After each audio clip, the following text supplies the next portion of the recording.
በኢትዮጵያ የፖለቲካ ሰማይ ስር አንድ ትልቅ ምስጢር አለ። የምንሰማው ጩኸትና የምናየው እውነት የተለያየበት፣ የካሜራው መብራት ሲጠፋ በጨለማ የሚዶለተው ሴራ የተጋለጠበት ወሳኝ ታሪካዊ ምዕራፍ ላይ ቆመናል። ለዓመታት ተኝተን ስንነሳ የተነገረን ተረት ቢኖር ሰሜኑ እርስ በርሱ ይባላል፣ እኛ መሃል ላይ ሆነን ዳቦውን እንቆርሳለን የሚል ነበር። ይህ የፖለቲካ ቀመር ላለፉት ዓመታት ሰርቶ ይሆናል። ዛሬ የህዝብ እንደ ወይን ጠጅ እየተቆነጩ የድሆችን ልጆች አስክሬን እንደ ድልድይ እየተጠቀሙ ስልጣንን ለማራዘም የተደረገው የቁማር ጨዋታ ሊያበቃ ነው። አንድ ሰው አሉ ቤተ መንግሥት ተቀምጠው ካርታውን እያደበላለቁ እኔ ካልሰጠሁ ማንም አይወስድም ብለው የሚያምኑ፣ ወልቃይትን እንደ ማጥመጃ ህዝብን እንዳሳስበው መረቡን የዘረጉ፣ ነገር ግን አሁን በሰሜን ተራሮች በወልቃይት ሸለቆዎችና በሁመራ በሮች ላይ እየተፈጠረ ያለው ነገር ይህን የቤተ መንግሥት ስሌት ብትንትኑን የሚያወጣ ነው። ታሪክ ራሱን ሊደግም ነው ወይስ ታሪክ ሊሰራ ነው? ለዘመናት ተፈጥሯዊ ጠላት ተብለው የተፈረጁ በደም የተቃቡ አንዱ ሌላውን ለማጥፋት የሞከሩ ሁለቱ ኃይሎች በድንገት ጠመንጃቸውን ወደ መሬት ዝቅ አድርገው አይን ለአይን ቢተያዩስ? ያን ጊዜ በመሃል ያለው አጋጫለሁ ብሎ የሚያስበው ዳኛ ዕጣ ፈንታው ምን ይሆናል? ዛሬ የምናወራው ስለ ተራ ፖለቲካ አይደለም። ዛሬ የምናወራው ስለ ተራ መሬት ክልከላም አይደለም። የምናወራው ከአዲስ አበባ ቁጥጥር ውጭ ስለወጣው የሞት ሽረት ኃይል ነው።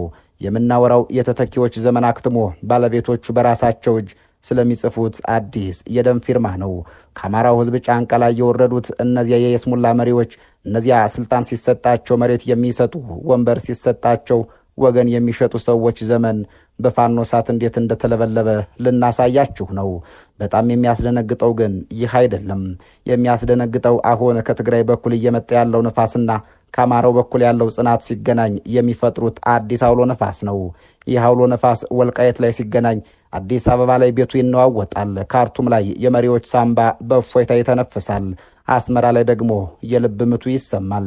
በዓለም ላይ ማንም ያልጠበቀው እንደ አየርላንዱ አይአርኤና እንደ እስራኤልና ፍልስጤም የድብቅ ስምምነቶች እነዚህ ሀገራችን ውስጥ በወልቃየት ምድር ላይ የማይሆን የሚመስለው ሊሆን ጫፍ ደርሷል። የቁማርተኛው ካርድ ተበልቷል። አሁን ጠረጴዛው ላይ ያለው ጠመንጃና እውነት ብቻ ነው። ለመሆኑ ይህ የማይነካውን ቁልፍ ማን ነካው? የኦሮሞ ብልጽግናን እንቅልፍ የነሳው ይህ አዲስ ስምምነት እንዴት ተጠነሰሰ? ዓለም አቀፍ ሀያላንስ በዚህ ጉዳይ ላይ ምን ይላሉ? የምንሄድበት መንገድ ወጣ ገባ ነው። የምንሰማው እውነት ጀሮን ጭው የሚያደርግ ነው። ታዲያ ግን የግድ ሊሰማ ይገባል። ምክንያቱም ቀጣዩ የኢትዮጵያ ጣፈንታ የሚወሰነው ቤተ መንግሥት ውስጥ ሳይሆን አሁን ልንነግራችሁ ባለው የሰሜኑ አዲስ ሚስጥራዊ ቀመር ውስጥ ነው። የተከበራችሁ የበራፍ ቲቪ ቤተሰቦች እስከ ዝግጅቱ ፍጻሜ አብራችሁን ቆዩም። ከዚህ ቀደም የአማራ ሕዝብ የፖለቲካ ተዋናያን ተብለው የሚጠሩት አካላት የማንነታቸው ነጸብራቅ ከሕዝቡ ፍላጎት ጋር እየተጣላ ነበር። አንዳንዴ በስማቸው አንዳንዴ በግብራቸው የሕዝብን ጥቅም ለሌላ አሳልፈው በመስጠት ይወቀሳሉ። ዛሬ ግን የፖለቲካው ሰሌዳ ተቀይሯል። የፖለቲካ ቁማር የማይበላው ይልቁንም ቁማሩን ጠቅልሎ የሚወስደው አዲስ ኃይል በምድሪቷ ተፈጥሯል። ዛሬ ስለ ፋኖ አዲስ አስተላለፍ፣ ስለ አቶ ሽመልስ አብዲሳ የፖለቲካ ስልት መክሸፍና ከሁሉም በላይ ለወልቃየት ጉዳይ ከፌዴራል መንግስቱ ቀድሞ በትግራይና በአማራ ኃይሎች መካከል ሊደረግ ስለሚችለው ፊት ለፊት ውይይት የፖለቲካ ተንታኞች የሚሉትን እንመለከታለን። ወደ ኋላ መለስ ብለን የኢትዮጵያን የቅርብ ጊዜ የፖለቲካ ታሪኮች ስንፈትሽ የኢትዮጵያ ወደ ብሔር ፖለቲካ ስትሸጋገር አማራው እንደ ህዝብ ተገቢ ውክልና አግኝቶ ነበር ወይ የሚለው ጥያቄ የብዙዎች መከራከሪያ ነው። የታሪክ ድርሳናት እንደሚያሳዩት የሽግግሩ ወቅት አማራው ተዘንግቶ ብቻ ሳይሆን እንዲጠፋ ተበይኖበት ነበር የሚሉ ወገኖች አሉ። በዚህ ሂደት ውስጥ ተክላይና መገርሳ፣ ደምላሽ ወይም አበበ በሚሉ ስሞች የሚጠሩ ነገር ግን የአማራን ዘላቂ ጥቅም የማያስጠብቁ ይልቁንም የህዝብን አጽመ ርስት ለድርድር የሚያቀርቡ አመራሮች ነበሩት። ወልቃየት፣ መተከል፣ ደራና ራያ ከአማራጅ ወጥተው ወደ ሌሎች ክልሎች እንዲካለሉ የተደረገው በእነዚህ የተኪ ወይም ፕሮክሲ መሪዎች እጅ መሆኑን የታሪክ ተመራማሪዎች የሚገልጹት ነው። ይህ ዘመን አማራው ራሱን እንደ ፖለቲካ ማህበረሰብ ያላደራጀበት፣ በትልቁ የኢትዮጵያዊ ትርክት ውስጥ ቀልጦ የራሱን የቤት ስራ የረሳበት ወቅት ነበር። ዛሬ ግን ነገሮች ተለዋውጠዋል። መስመር የገባ ህዝብ ተፈጥሯል። አማራ ተደራጅቷል የሚለው ቃል በተደጋጋሚ ይደመጣል። ህዝቡም ከመከላከል አልፎ ወደ ማጥቃት፣ ከመምራት አልፎም ወደ መወሰን እየተሸጋገረ ይመስላል። እዚህ ላይ ነው የአቶ ሽመልስ አብዲሳ ስም የሚነሳው። በኦሮሚያ ክልልና በብልጽግና ፓርቲ ውስጥ ቁልፍ ሚና ያላቸው አቶ ሽመልስ አብዲሳ የፖለቲካ ካርታዎችን በማቀየርና ተቃዋሚን በማዳከም ቁማር በመጫወት የሚታወቁ ናቸው። ነገር ግን አሁን እየታየ ያለው ተቃውሞና የፋኖ አደረጃጀት የተለመደውን የፖለቲካ ሴራ የሚበላው ሆኖ አልተገኘም። እንዳውም ተንታኞች እንደሚሉት የአሁኑ ቁማር ጨዋታውን ሳይሆን ተጫዋቾችን ጭምር የሚበላ ሆኗል። አማራው ራሱን በራሱ በማደራጀቱ ምክንያት ማዕከላዊ መንግስቱ በለመደው መንገድ እርስ በርስ በማጋጨት ወይም በመከፋፈል ውጤት ማምጣት አልቻለም።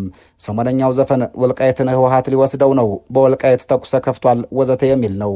ዘፈኑ በወልቃይት መወሰድም ሆነ መመለስ የሚደሰቱ ኃይሎች የሚያዜሙት አይደለም። ሰላም እንደ ጦር የሚወጋቸው፣ በተለይ አማራው ሰላም እንቅልፍ የሚነሳቸውና ጦር ሆኖ የሚወጋቸው ግጭት ጠማቂ ኃይሎች የሚቆዝሙትን ጉርጉሮ ነው። በጣም አስገራሚውና አነጋጋሪው ነጥብ የሚጀምረውም እዚሁ ላይ ነው። ለረጅም ጊዜ ሲነገር የነበረው ወልቃይት የአማራ ነው ወይስ የትግራይ የሚለው ጥያቄ በፌዴራል መንግስቱ ወይም በጠቅላይ ሚኒስትር አብይ አህመድ ዳኝነት ይፈታል የሚለው ተስፋ እየቀነሰ መጥቷል። አሁን የፖለቲካ ሳይንስ ምሁራን አዲስ ሐሳብ እያቀረቡ ናቸው። ይኸውም ከአብይ አህመድ በፊት ትግሬውና አማራው ተነጋግረው ይፈቱታል የሚል ነው። ሁለቱም ህዝቦች ከፌዴራል መንግስቱ ጋር የራሳቸው ቅራኔ ውስጥ ገብተዋል። በታሪክ የጠላት ወዳጅ ነው እንደሚባለው ሁለቱም ሰሜናዊ ኃይሎች የማዕከላዊ መንግስት ጣልቃ ገብነት የለሽ ችግራቸውን ለመፍታት ሊፈልጉ ይችላሉ። ፋኖ አሁን እንደ ሽፍታ ወይም እንደ ተበታተነ ኃይል ሳይሆን የመደራደር አቅም ያለው አካል ሆኖ ወጥቷል። ህወሓትም ቢሆን ከፌዴራል መንግስቱ የሚጠብቀው ተስፋ ይልቅ መሬት ላይ ካለው ኃይል ወይም ከፋኖ ጋር ተነጋግሮ ዘላቂ ሰላሙን ማምጣቱን ሊመርጠው ይችላል። በዓለም አቀፍ ደረጃ እንደ አይርላንድ ማለትም IRA እና በእስራኤል ፍልስጤም ታሪክ ውስጥ እንደታየው ማዕከላዊ መንግስታት መፍትሄ ሲያጡ ታጣቂ ኃይሎችና ማህበረሰቡ በቀጥታ ሲደራደሩ ውጤት የመጣበት አጋጣሚዎች አሉ። በዓለም አቀፍ የፖለቲካ ሳይንስና የግጭት አፈታት ታሪክ ውስጥ ከታች ወደ ላይ የሚደረግ ሰላም ወይም ቀጥተኛ የባላንጣ ውይይት የሚባለው ጽንሰ ሐሳብ ለወልቃይትና ለሰሜን ኢትዮጵያ ቀውስ ትክክለኛ መፍትሄ ነው። በሰሜን አይርላንድና በመካከለኛው ምስራቅ ከታዩ ታሪካዊ ክስተቶች በመነሳት ይህን ጉዳይ ለየብቻ ነጥለን ከወልቃይት ወቅታዊ የግለት መጠን አንጻር እንመልከተው። በዓለም ታሪክ ውስጥ ለዘመናት የቆዩ ደም ያቃቡና መፍትሄ የላቸውም የተባሉ ግጭቶች የተፈቱት በመዲናዎቹ በሚኖሩ ጠቅላይ ሚኒስትሮች ሳይሆን መሬት ላይ በሚፋለሙት ጠላቶች ቀጥተኛ ውይይት ነው። መንግስታት ብዙ ጊዜ ግጭትን ለስልጣን ማራዘሚያነት ይጠቀሙበታል። ተፋላሚዎቹ ግን የጦርነትን ዋጋ ስለሚከፍሉት ከማዕከላዊው መንግስት ቀድመው ወደ ሰላም ይመጣሉ። በሰሜን አየርላንድ ለ30 ዓመታት የዘለቀው ዘ ትሮብለስ የሚባለው ግጭት በአየርላንድ ሪፐብሊካን ጦር ወይም IRA እና በብሪታንያ ታማኞች ወይም ዩኒዮኒስት መካከል ነበር። የለንደን መንግስት ለዓመታት IRAን እንደ አሸባሪ ፈርጆ ለማጥፋት ሞከረ፣ አልተሳካለትም። ለውጥ የመጣው ሁለቱም ወገኖች አንዳችን ሌላችንን በጦርነት ማጥፋት አንችልም ወደሚል ድምዳሜ ሲደርሱ ነው። የለንደን መንግስት ወደ ጎን ተገፍቶ የIRA የፖለቲካ ክንፍ ወይም ሲን ፌል እና ተቀናቃኞቻቸው ፊት ለፊት ተቀመጡ። አሁን አማራ በፋኖ በኩልና ህወሓት የደረሱበት ደረጃ ይህንን ይመስላል። ፋኖን ማጥፋት እንደማይቻል ተረጋግጧል። ህወሓትም ቢሆን ተመልሶ ወልቃይትን በጉልበት መውሰድ እንደማይችል ግንዛቤ እየወሰደ ነው። ልክ እንደ ሰሜን አይርላንድ አዲስ አበባ ወይም የፌዴራል መንግስቱ ጣልቃ ገብነት ግጭቱን ከማራዘም ውጭ መፍትሄ ካልሆነ መሬት ላይ ያሉት ኃይሎች የማይገሰስ ድንበር አስምረው ወደ ድርድር ሊመጡ ይችላሉ። በተመሳሳይ መልኩ በ1990ዎቹ መጀመሪያ ላይ የእስራኤል መንግስት ከፍልስጤም ነጻ አውጪ ድርጅት ጋር ወይም PLO ጋር መነጋገር ማለት ከዲያብሎስ ጋር መመገብ ተደርጎ ይወስደው ነበር። ነገር ግን በድብቅ በተደረጉ ንግግሮች ሁለቱም አካላት የህልውና እውቅና ለመሰጣጠት ተገደዱም። በወልቃይት ጉዳይ ትልቁ ችግር እውቅና የመንፈግ ችግር ነው። ትግራይ አካባቢውን ምዕራብ ትግራይ ትለዋለች፣ አማራ ደግሞ ወልቃይት ጠገዴ ይለዋል። የፌዴራል መንግስቱ ደግሞ ጉዳዩን በማንጠልጠል እሳት ይሞቃል። ልክ እንደ ወስሎ ስምምነት በወልቃይት መፍትሄ የሚመጣው ፋኖና የትግራይ ወታደራዊ አመራሮች በተለይም ከፖለቲከኞች በስተጀርባ ተገናኝተው መሬቱ የኔ ነው በሚለው ክርክር አንስማማ፣ ነገር ግን አብረን እንዴት መኖር እንደምንችልና ወታደራዊ ግጭት እንድናቆም እንስማማ የሚል ተግባራዊ ስምምነት ሲያደርጉ ነው። ይህ በዓለም አቀፍ ደረጃ በልዩነት ውስጥ አብሮ የመኖር ስልት የሚሰኘው ነው። አሁን ወደ ዋናው ጉዳይ እንምጣ። ለምንድን ነው ማዕከላዊ መንግስት መፍትሄ መስጠት ያቃተው እና ለምን ፋኖና የትግራይ ኃይሎች ብቻቸውን መፍትሄ ሊያመጡ ይችላሉ? ጠቅላይ ሚኒስትር አብይ አህመድ አንዱን አሸናፊ ሌላውን ተሸናፊ ማድረግ አይፈልጉም።